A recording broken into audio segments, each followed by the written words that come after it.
Hey there, hi, today is December 30th, and we are almost at the end of 2020, which is kind of insane. I thought it would never end.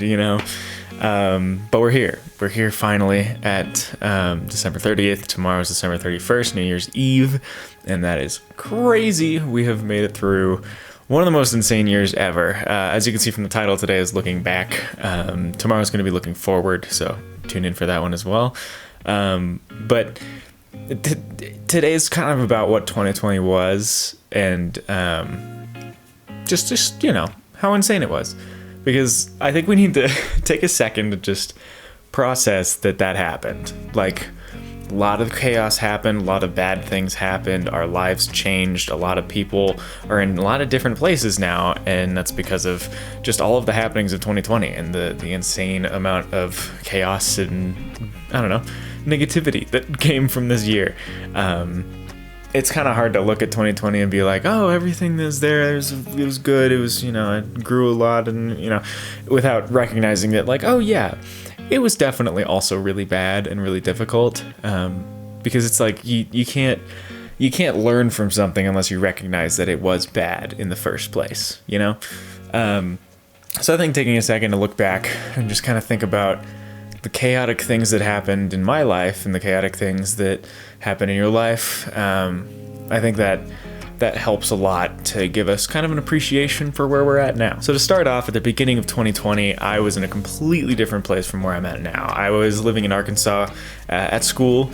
I was in charge of a hall of students that were some of my closest friends. I was put over them as an RA, and I was living life. I felt like I was really getting somewhere.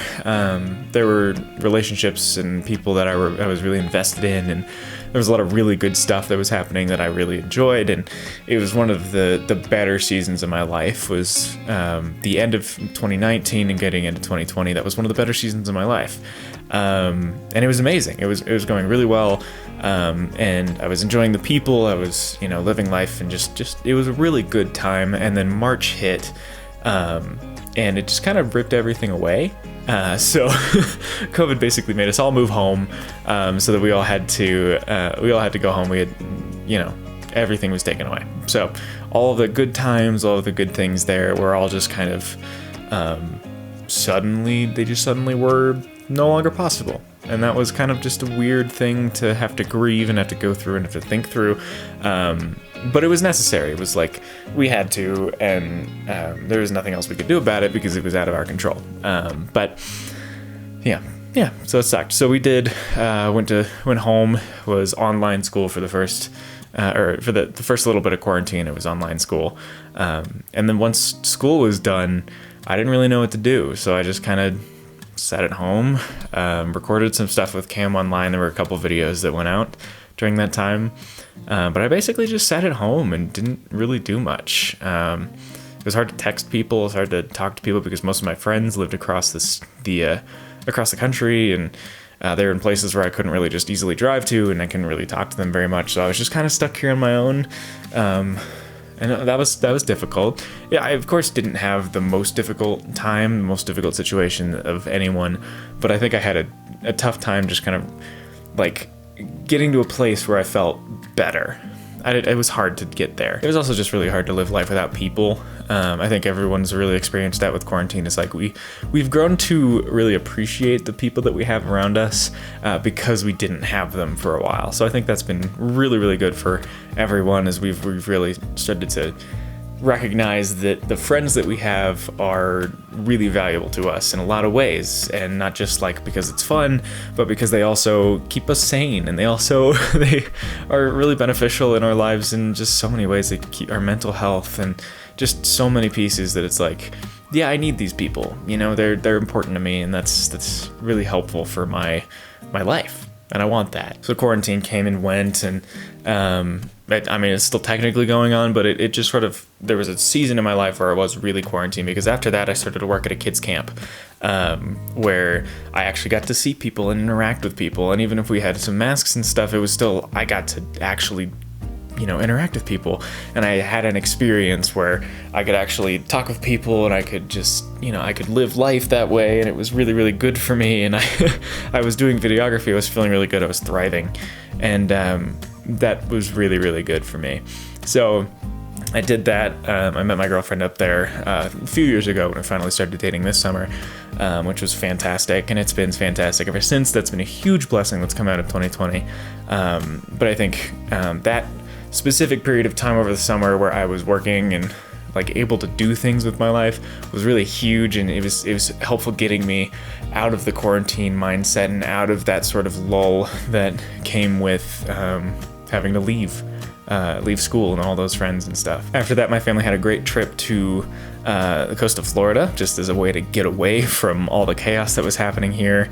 And I think that was really sort of a turning point for me for a few things, where it was just like getting away, and it was like I can really, my mind started to shift again, and I got back to a place where I felt like I can deal with things, and I can do things with my life, and I feel confident and like all that stuff. I don't know, it shifted from the space of quarantine where it's like, oh, I don't have any friends and like I can't really do much, to a place of like, oh, we're able to go places, and I just was able to kind of think through life and stuff, and I was able to process things that I wasn't able to before, and it just kind of helped me through that. So that was really nice.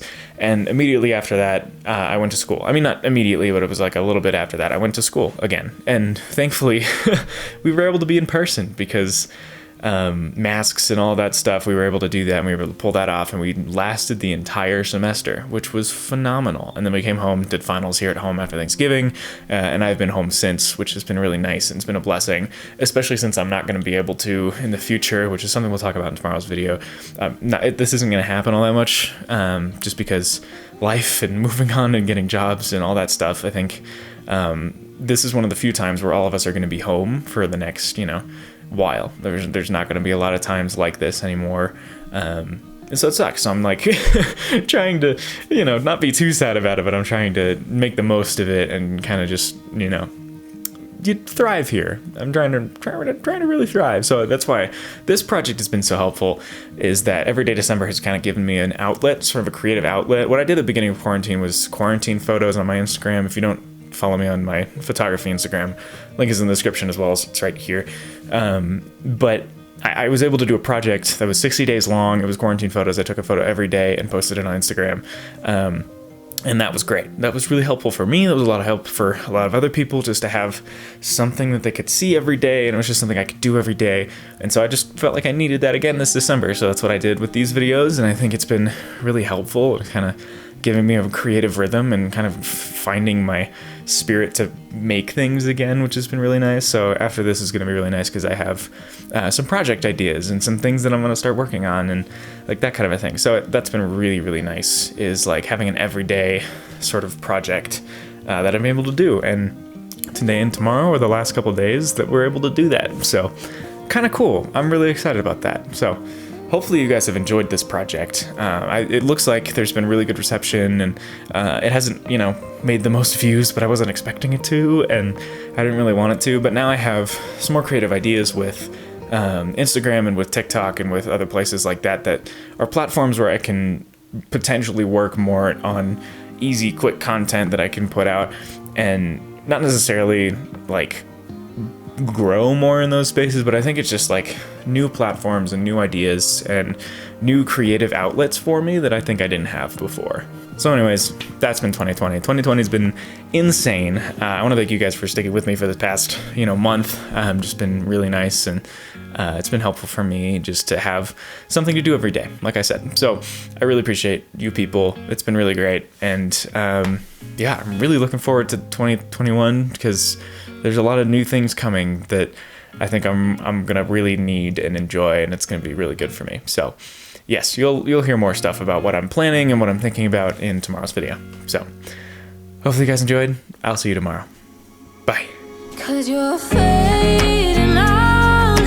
We've been here before.